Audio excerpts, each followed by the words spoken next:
Good morning students. आज हम करेंगे चैप्टर 6 पार्षद सीमा नियम।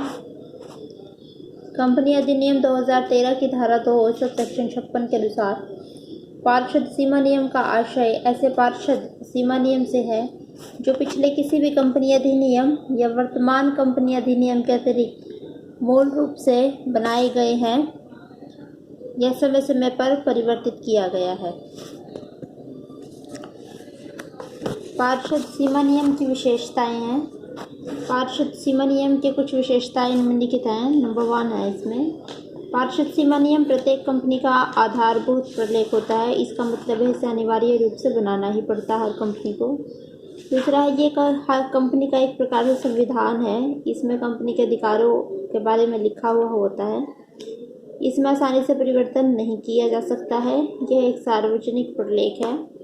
इसमें उन अधिकारों और क्षेत्रों को निर्धारित करता है जिनके बाहर कंपनी एवं क्षेत्र के बाहर किए गए कार्यों को कानूनी मान्यता नहीं मिलती है। सीमा नियम बाहरी व्यक्ति और कंपनी के मध्य संबंधों और कार्यों का नियमन करता है। पार्षद सीमा नियम का प्रयोजन एवं महत्व। नंबर 1, यह एक आधारभूत प्रलेख है। यह कंपनी का आधारभूत और अनिवार्य प्रलेख होता है।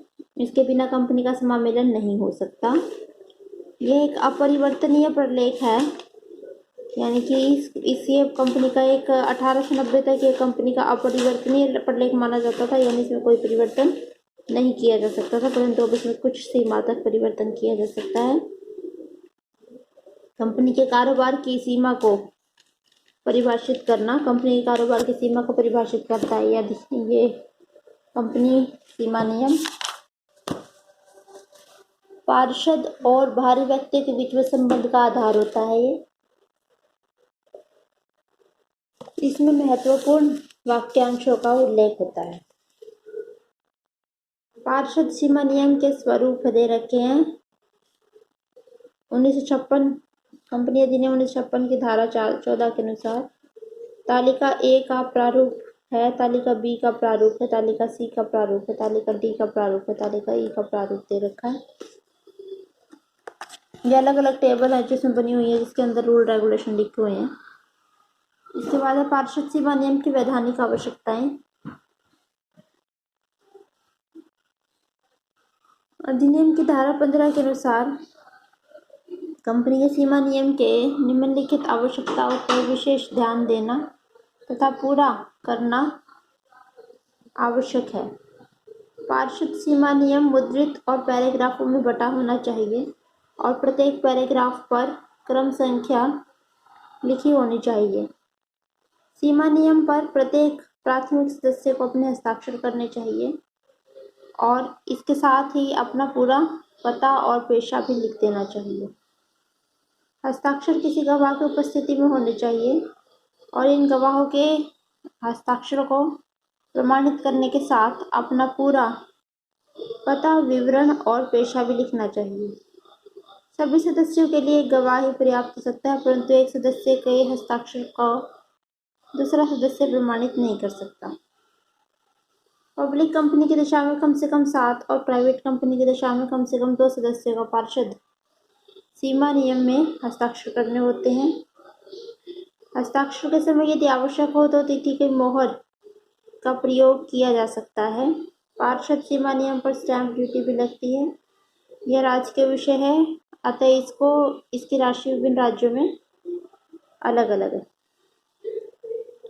इसकी विषय सामग्री है, इसके अंदर निम्नलिखित वाक्यों का उल्लेख होता है। नाम वाक्य, स्थान वाक्य, उद्देश्य वाक्य, दायित्व वाक्य, कुंजी वाक्य, संघ वाक्य। नाम वाक्य में लिखा होता है कि कंपनी का नाम क्या होना चाहिए। ऐसा नाम होना चाहिए जो किसी अन्य कंपनी का ना हो, मिलता जुलता नाम ना होना चाहिए। इसके बारे में बता रखा जैसे कि आगे भी। केंद्रीय दृष्टि से वो नाम अनुचित या अवांछनीय ना हो, यानी कि धोखा देने की इच्छा से ना रखा गया हो। चिन्ह व नाम का अधिनियम 1950 के अनुसार ऐसा नाम ना हो जो किसी दूसरी कंपनी के साथ मिलता जुलता हो। लिमिटेड और प्राइवेट लिमिटेड शब्द का प्रयोग होना चाहिए। लिमिटेड सार्वजनिक कंपनी लिमिटेड शब्द का प्रयोग करती है नाम के अंत में, और प्राइवेट कंपनी को प्राइवेट लिमिटेड शब्द का प्रयोग करना अनिवार्य है।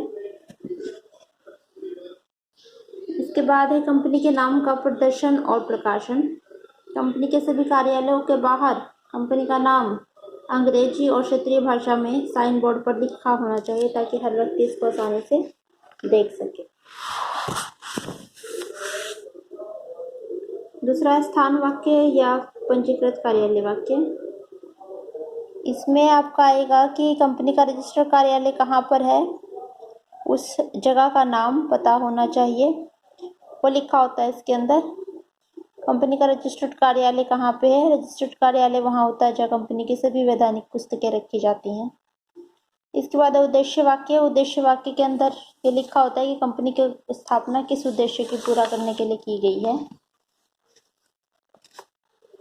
कंपनी के उद्देश्य के बारे में आगे इसमें बता रखा है कि कंपनी के उद्देश्य अनैतिक नहीं होने चाहिए, अवैधानिक नहीं होने चाहिए, लोक नीति के विरुद्ध नहीं होने चाहिए, यानी किसी भी वैध कार्यों करने के लिए होनी चाहिए कंपनी।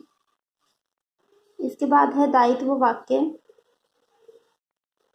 कंपनी अधिनियम के अनुसार अंशों द्वारा सीमित या गारंटी द्वारा सीमित कंपनियों के दायित्वों में यह उल्लेख अवश्य होना चाहिए कि सदस्यों के दायित्व सीमित हैं। एक कंपनी के लिए कंपनी की अधिनियम 2013 की धारा 8 के अंतर्गत लिमिटेड शब्द का प्रयोग करने से छूट प्राप्त है। उसे भी अपने सीमा नियम में यह उल्लेख करना पड़ता है कि सदस्यों का दायित्व सीमित है। सीमित दायित्व का असीमित दायित्व में परिवर्तन। कुछ दशाओं में सदस्यों का सीमित दायित्व असीमित हो जाता है। इनके संक्षेप में वर्णन निम्न प्रकार है। कंपनी अधिनियम की धारा 45 में इस बात का उल्लेख है, यदि किसी समय सार्वजनिक कंपनी के सदस्यों की संख्या 7 से कम हो जाए और निजी कंपनी के सदस्यों की संख्या 2 से कम हो जाए, लेकिन फिर भी कंपनी 6 महीने से अधिक समय तक व्यापार करती है, तो कंपनी के सदस्य उस समय के लेन देनों के लिए व्यक्तिगत रूप से उत्तरदायी होते हैं। यदि दायित्व वाक्य में व्यवस्था की गई है कि संचालकों या किसी संचालक या प्रबंध का दायित्व असीमित होगा, तो उसके अनुसार ही इसका दायित्व परिवर्तित किया जा सकता है। अंतर्नियम में ऐसा अधिकार दिया गया है कि विशेष प्रस्ताव द्वारा कंपनी संचालकों का दायित्व असीमित कर सकती है, तो हो सकता है। कंपनी ने ऋणदाता को कपट करने के आदेश से ऐसा कुछ वाक्य किया है तो। इसके बाद है पूंजी वाक्य। इसमें ये लिखा होता है कंपनी का ऑथराइज्ड इश्यूड सब्सक्राइब्ड कैपिटल कितनी कितनी होगी। इसके बाद है संघ वाक्य। इस वाक्य को हस्ताक्षर वाक्य या अंशदायी वाक्य के नाम से भी जाना जाता है। यह पार्षद नियम का अंतिम वाक्य है। इसमें व्यक्तियों का एक संघ होता है जो अंत में पार्षद सीमा नियम पर हस्ताक्षर करता है। तो ये आपके यहाँ तक कंप्लीट हो गया है। यहाँ तक पढ़ लेना और याद कर लेना इसको।